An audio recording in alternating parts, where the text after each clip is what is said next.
তো চলুন বন্ধুরা, আজ রাতে কি রান্না করলাম একটু আপনাদের সঙ্গে শেয়ার করি। সেরকম কিছুই করিনি।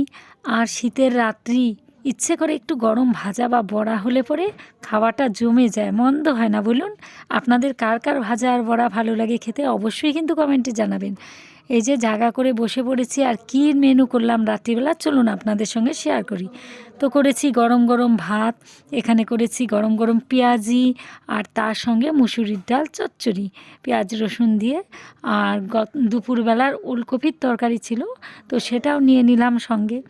এই যে জায়গা করে বসে পড়লাম তিনজন, কিন্তু আমি আগেই খেতে বসছি না, কারণ এদের দুজনকে দিয়ে তারপরে কার কী লাগে সেটা শুনে নিয়ে তারপরে আমি খাবো। কারণ এখন আমি পরিবেশন করছি, আপনাদের দাদা ভাই আর রিমো ওদেরকে খেতে দিয়ে দিচ্ছি।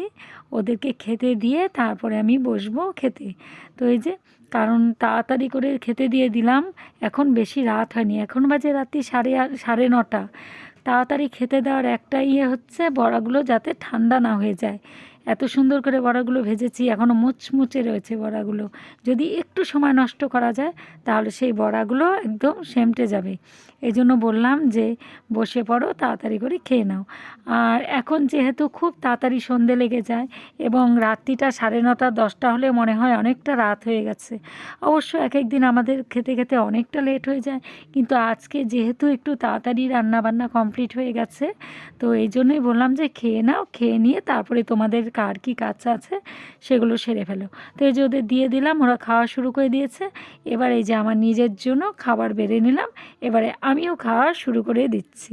তো আজকের ভিডিওটা